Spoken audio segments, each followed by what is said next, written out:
welcome back to my channel. In this video, I'm going to look at Sailor Moon Eternal movies that were released back in June of 2021 on Netflix worldwide. This two-part film is the first in the franchise to screen in Japanese theaters in 26 years. The last one having been my personal favorite, the Sailor Moon movie, Sailor Moon Super S, the movie, which was released back in 1995. These movies cover the dream arc story of the manga, but being produced as a two-part theatrical anime film project opposed to a television series. Now, the director for the first two seasons returned to direct these movies, and the character designer changed again. But this time around, Naoko Takeuchi was credited as chief supervisor for these movies, and Studio Dean co-animated and produced these films with Toei Animations. Now, these movies cover at least like 2 pages of Volume 6 of the Eternal Edition, as well as Volume 7 and Volume 8. Now, since this is not going to be episodic like the last 3 videos I did, I decided to keep the same format I've been using. I'm going to list out the chapters and we shall review from there if the movie did a good job of staying true to the manga chapter by chapter. I will not be making too many references to the original 90s series, as the creators have stated that this series is not a remake of the original, but a reboot that follows closely to the manga. So we're going to see how close it actually follows. And with that, let's go ahead and talk about it. Act 39, Dream 1, Eclipse, Dream. So the movie starts off basically where the last season ended. We see the girls celebrating that they got into high school, and Usagi and Mamoru are going to take Chibiusa to the park to see her off. But there is a solar eclipse that is about to happen, so they decide to watch it. We also see the Inner Guardians are watching it as well, and then we see all the Inner Guardians making their wishes. Chibiusa hears a bell, and then Usagi hears it too. When they turn around, they see a Pegasus that is asking them for help.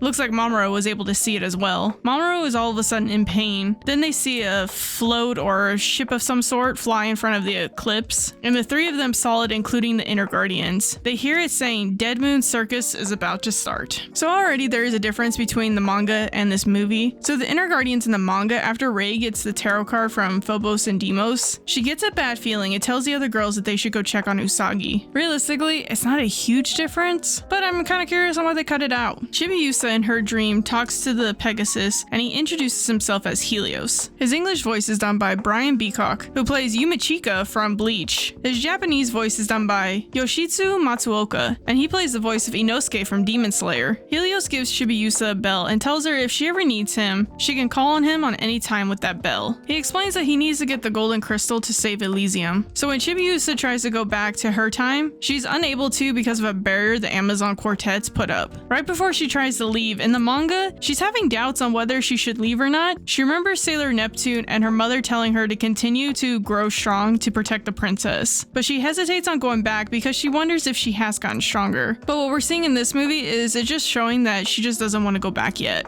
When Usagi and Chibiusa go and confront the tiger, they are unable to transform, and they realize it's because all of the guardians are not together anymore. They cannot transform. Their chalices require all of the guardians to combine their power, but they will not give up, and their brooches change, and they're able to transform again into Super Sailor Moon and Super Chibi Moon. Also, their new transformation pays homage to the old anime as well, and I enjoyed seeing every bit of that. So 2 of the Amazon Quartets have arrived to fight them. We have a blue-haired one named Pala Pala, and the red-haired one named Vesves. And this fight is pretty spot on with the manga. Since Usagi and Chibiusa don't have a weapon, they're struggling with this fight. Sailor Chibi Moon summons Helios, and he gives them their weapons. Their kaleidoscopes transform into the moon kaleidoscopes, and the Amazon Quartets escape before they are destroyed. So in the manga at this point, when the Amazon Quartets are back at the circus, they look at Hawkeye, Fisheye, and Tiger Eye, and they transform them into their human forms, which also, no surprise guys, they're named after gemstones. Then Pala Pala does a spell on Usagi and Chibiusa, and Usagi transforms into a child, and Chibiusa actually ages and looks a little bit more mature. And then that is where the chapter ends. Act 40, Dream 2, Mercury Dream. When the Inner Guardians get to the hospital where Mamoru and them are, they're in shock to see Usagi is small and Chibiusa is big. Now I wish they added this from the manga. When the Inner Guardians get there, they're shocked and are yelling, "Black Lady!" And Chibiusa was confused, so the girls had a sigh of relief. Outside of that, the movie is doing a good job with following the manga, but there was just a moment I questioned in both the manga and the movie. Ami is looking into the dead circus, and she's having a flashback to her and Setsuna talking, and Setsuna is like a mentor figure to Ami. But my question is, when did this happen? At first I thought it was maybe after the battle with the Death Bus Ghostbusters, but Ami makes a comment that the Outer Guardians are gone now. This is just one of those where it's like, shh, just accept it and let's move on. And now we see the Amazon Quartet transforming Tiger Eye, Fish Eye, and Hawkeye into their human forms. So it may be out of order a little bit, but it still works. Ami comes across Pala Pala, and Pala Pala's English voice is done by Zanthi Huyn, and I hope I'm pronouncing her name right, so feel free in the comments to let me know if I'm pronouncing her name wrong. But she played the voice of Haru from Persona 5. Her Japanese voice is done by Sumire Morihoshi, and she played Emma from The Promised Neverland. Ami has fallen into the enemy's trap, and she's seeing visions of everyone abandoning her. We saw this back in season 2. She's scared of being alone and abandoned. She wants to be loved by someone. When she gets pulled into the mirror, she sees a small version of herself, and that mini Mercury reminds Ami what her real dream is, and it is to be the strongest guardian she can be in order to protect everyone. And then we see her transform. We see her use her new ability as well and breaks out of the mirror. A little fun fact about Mercury's harp. According to Greek mythology, Hermes made the first lyre out of a tortoise shell and a cow gut that he acquired from a herd of cows that he stole from Apollo. Also in Rome mythology, Hermes is known as Mercury. Usagi and Chibiusa transform and they switch back to their normal sizes. More than likely, the crystal in a way had healed them, is what I'm thinking just happened here. And then the girls use their new moon kaleidoscopes and beat Fish Eye. We see in this chapter and in this movie, Chibiusa deals with a lot of self-doubt. Helios is looking for a maiden who is a princess and a guardian, and he thought it was Chibiusa, but she is doubting herself and thinks that it's Sailor Moon, because she thinks she cannot do anything without Sailor Moon, even though they have the same crystal and the same weapons, which we all know that isn't true. Act 41, Dream 3, Mars' Dream. Chibiusa is venting to Helios about how she is not the person Helios thinks she is. She wants to be needed by the others, and Helios kisses her, and we see his true form. The only small difference in the manga and in this moment is in the manga, all of the Guardians and Mamoru are looking for Chibiusa, but they just cut that out and get to the point where Usagi finds her. Helios is the name of the ancient Greek personification of the sun and the brother of Selene, and Selene is the personification of the moon. This particular Helios guards the land of Elysium, which shares its name with the mythological realm also known as Fortunate Isles, which is the place where ancient Greeks believed that most righteous and heroic went after death. We also get our first look at Queen Nehelenia, and I've always loved her design. Her English voice is done by Laura Post, and she played the voice of Kasumi from Persona 5 Royal Edition. Her Japanese voice is done by Nanao. She's primarily done live action roles more than voice acting roles. So this movie skipped the conversation Nehelenia is having with Zirconia about taking the silver crystal, and they're talking about how Nehelenia would not be able to use the crystal because only its owner can use it. And Nehelenia reminds Zirconia that she is the queen of the dead moon. Also, Nehelenia's name resembles the Celtic goddess, who in mythology has been lost to history apparently. Outside of that conversation, the movie's doing a pretty good job following the manga. Even the funny conversations about Rei finding a husband, all the way up to them going to the Dead Moon Circus and Rei getting trapped in the mirror house. Also, a quick little note here, in the manga and in this movie, Rei is talking about how they are in a recession, and that is because in the events here, it was originally done in 1995, right in the middle of what is sometimes referred to as in Japan as the lost decade. Japan experienced great prosperity in the late 80s until the stock market crashed in 1991. It took years for Japan's economy to recover. Now going back to Rei in the mirror house, there was a difference in the manga though. When Rei uses her ability to stop the illusion, she actually does temporarily stop it, but Pala Pala's ability is too strong, and Rei does fall under the enemy's trap.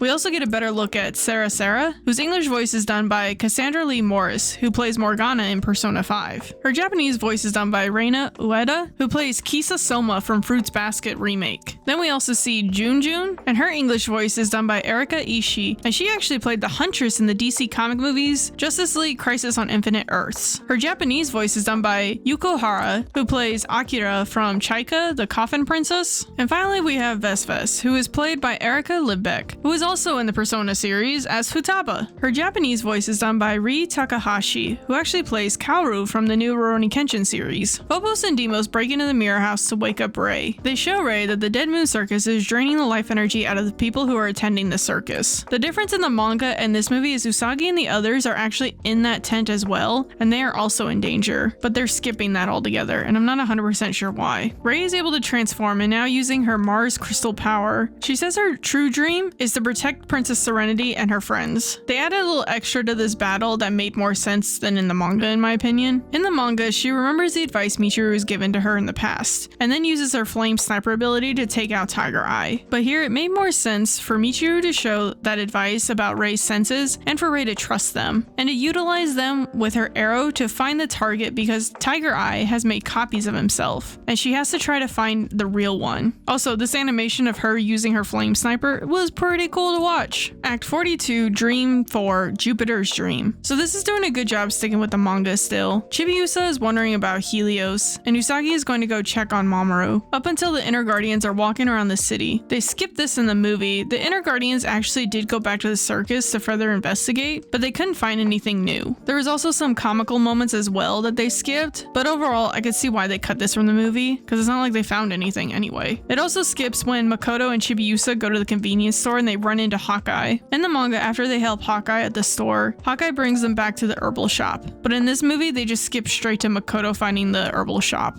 They also are skipping the fact that Makoto realizes that Hawkeye is from the Dead Moon Circus. When Chibiusa goes to see Mamoru for Usagi, she gives Mamoru the ring that she got from Hawkeye. But in the manga, Mamoru asks for the ring because he wants to keep an eye on it because of the fact that it came from someone from the Dead Moon Circus. I hope Chibiusa never asks for that ring back because in the manga, Mamoru broke it. Now in the manga, we do see Kunzite and the others trying to help their prince, but they don't have powers to help him, and we don't see that at all in this movie. Makoto goes back to the herbal shop, and she's fallen into the enemy's trap. Just like Amiya Rei, she remembers her true dream. She wants to be the strongest guardian to protect the other guardians and her princess. She also uses her Jupiter crystal to transform, and then we see oak leaves form on her forehead. There is a proverb that begins, "Beware the oak, it draws the stroke," which no doubt came into being because of an observation that the oak tree is more prone to lightning strikes than most other trees. As such, the tree is sacred to the thunder gods of multiple cultures, including Thor, and of course the Roman god of Jupiter. The oak is also a large and sturdy tree, and so it symbolizes strength and courage. So when Jupiter beats Hawkeye, it is actually a little bit different in this movie, and you kind of feel for Hawkeye too. He admits that he is glad that he got to run the shop, and to do whatever he dreamed of doing, and he regrets nothing with that.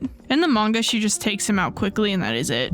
Act 43, Dream 5, Venus's Dream. Helios reveals that a curse is put on himself and Mamoru because the two of them are tied to Earth, and the Queen Helenia put a curse on Elysium. And just like the manga, the girls are talking about how they need to find the golden crystal to help free them from the curse. We also see that Minako is unable to transform as well, and she is dealing with self-doubt. We see more of this in the manga. The Inner Guardians are talking more and more about how they saw smaller versions of themselves help them transform, and they also brought up Setsuna, Michiru, and Haruka. And in the manga, because of these conversations, Minako is feeling more and more useless. But the next day, when the Inner Guardians are trying to find more information, just like in the manga, we see they have brought up the Outer Guardians again, and Minako is frustrated and she feels useless, and then she runs away. In the movie, they skip the fact that Minako got invited to an idol event by the Dead Moon Circus, and she shared that information with the girls. Instead, they jump straight to the event, and the rest of the Inner Guardians have to come in and save Minako. But like I said, because in the manga, she shared with them this detail, they were able to know where she is immediately. In this movie, it makes it seem like Artemis had to go find the Inner Guardians to get help for Minako. Minako falls into the enemy's trap and they take control of her, but Artemis wakes her up by scratching her face. And when Minako falls, Artemis catches her and Palo drops a boulder. And in the manga, that is actually where this chapter ends, and the next chapter jumps straight to the Outer Guardians. But the movie continues playing, which for the sake of time and because of a movie, it kind of makes sense that they did it this way. As a reader, I would be panicking, wondering what happened to Artemis. Back in the movie, we see blood going down Minako's arm, and it looks like Artemis died, but he actually transformed into his human form. Because of her connection with Artemis, it grows stronger, and Artemis gives her her Venus crystal, and we see Venus is able to transform. We see Venus's new ability, and she takes out the enemy. After the battle, the Amazoness quartets trap the Inner Guardians. Then we see Zirconia send those lemurs into the air, and the sky is dark, and that's where the movie ends. So while they didn't leave us with that cliffhanger like the manga, and we're wondering what happened to Minako and Artemis, we still got left with a cliffhanger. And with that, we're done with the first movie. Now it's time to move on to the second movie. Act 43, Dream 6, The New Soldier's Dream. So now we move on to the second movie,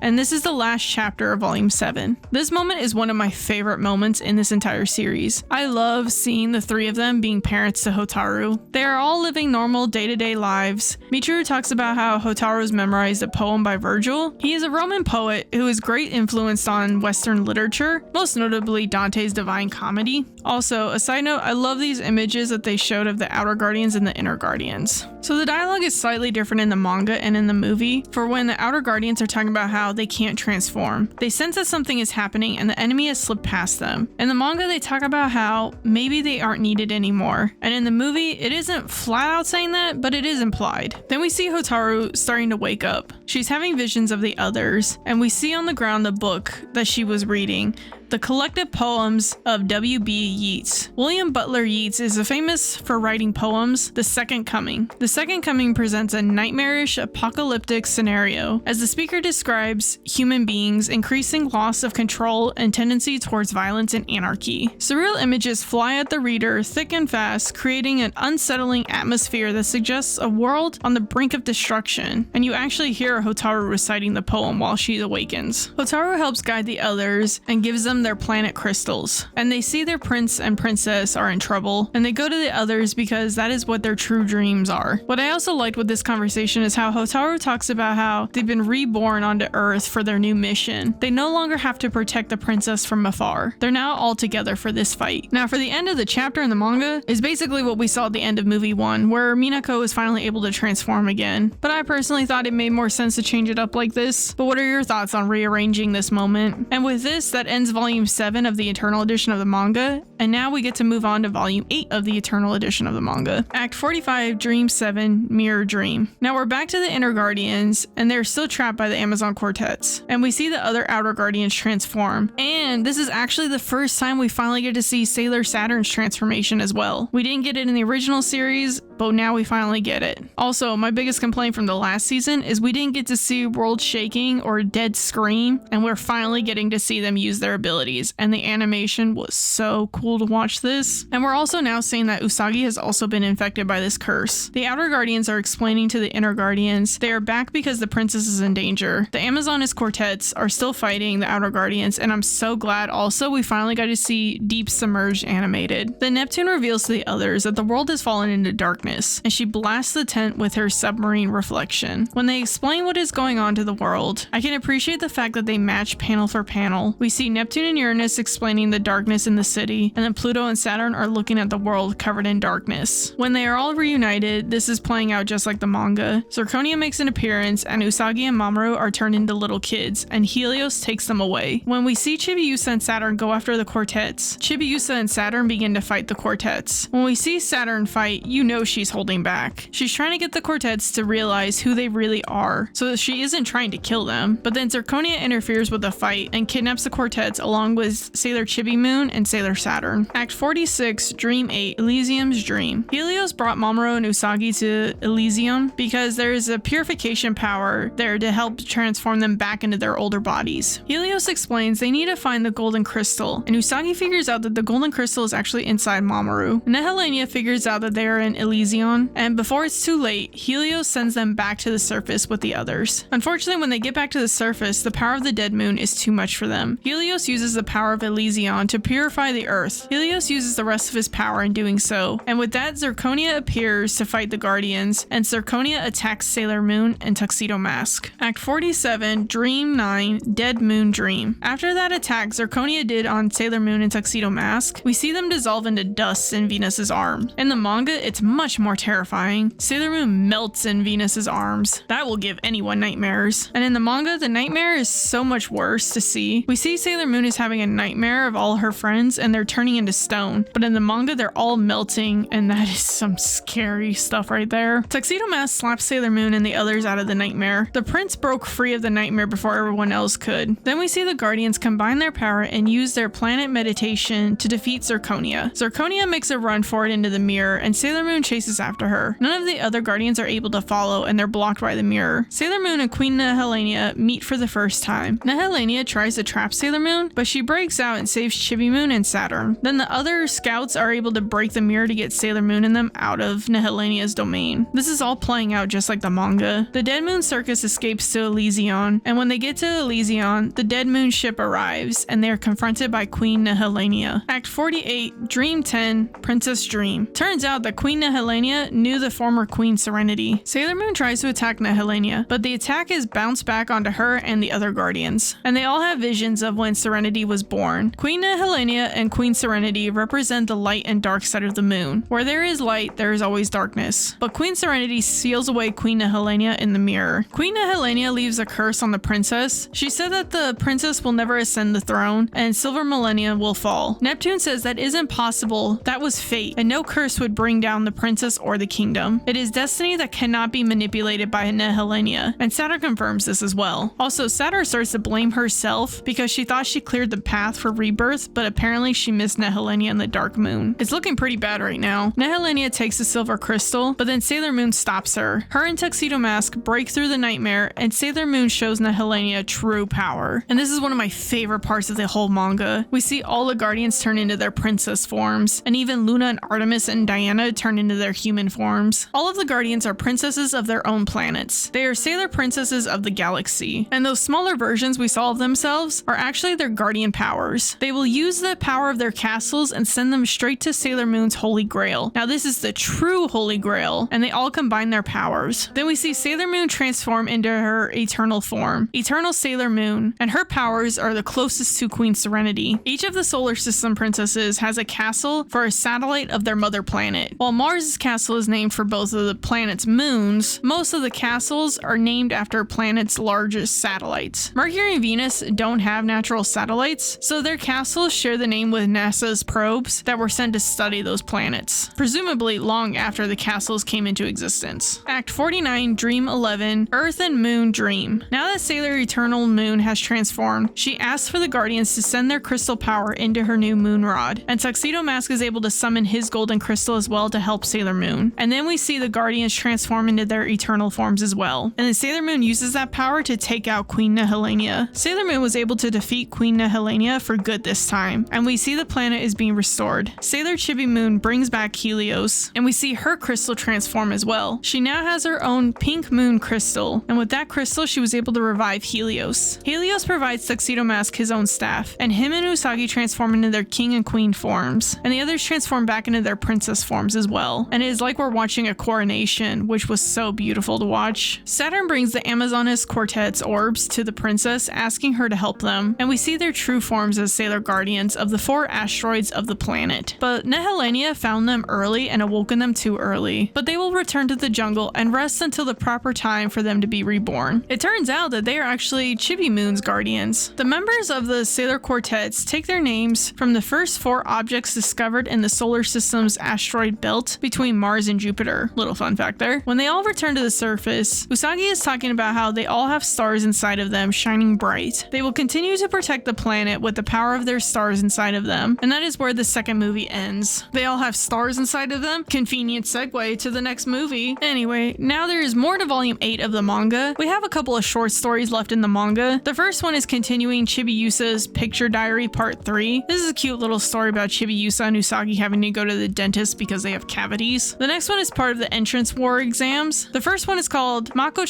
Melancholy, which is a short story about the girls having study groups and trying to get Makoto to focus on her high school entrance exams. Then we have Ami's First Love, which they did animate this back in the 90s series, which follows the short story about the mysterious student who keeps getting the same scores as Ami. The old 90s episode is only 15 minutes long, but it's a fun little story to watch. It turns out that the enemy is this mysterious person that keeps getting the same perfect score as Ami. The final side story is Rei and Minako's girls' school battle. There's another cute story of Minako is jealous of Rei, and Rei invites Minako to check out Rei's school, and so they go, and there is an enemy that takes control of Rei, and at some point Venus has to come and save her. But that is the end of volume 8 of the Eternal edition of the Sailor Moon manga. I was a little concerned about compressing this story into almost a 3-hour story. I was concerned about how that would work out. That is roughly 2 hours shorter than a TV series would have been, but it actually turned out really well. There were some things that were more cut out that I didn't think had too much of a big impact to the overall story. The biggest thing they moved around was the timing with the Outer Guardian story and then Venus's transformation, but it wasn't a huge deal. I remember back as a kid, the Dream arc was actually my least favorite story. And then when I finally got my hands on the manga, it proved my point on why this wasn't my favorite. We do not get all 10 Guardians together again, and I didn't get to see the coronation of all of them in their princess forms. And also on a personal note, with these movies when they came out, that's what drove me to finally go get my tattoo sleeve of the Outer Guardians. Let me know in the comments what you thought of these movies. As a manga reader, did you enjoy it? If you were someone who watched only the 90s series, let me know what your thoughts were about these movies. Did you love them? Were you disappointed? Let me know. I can't wait to start the last 2 movies called Sailor Moon Cosmos. Thank you all for your continued support. Remember to hit that like button and the subscribe button to see more of these videos. Also, I do have a Discord channel if anybody would like to join that as well. We talk about anything from music to anime, video games, anything under the sun. But thank you again everyone for your continued support, and I'll see you guys next time. Bye.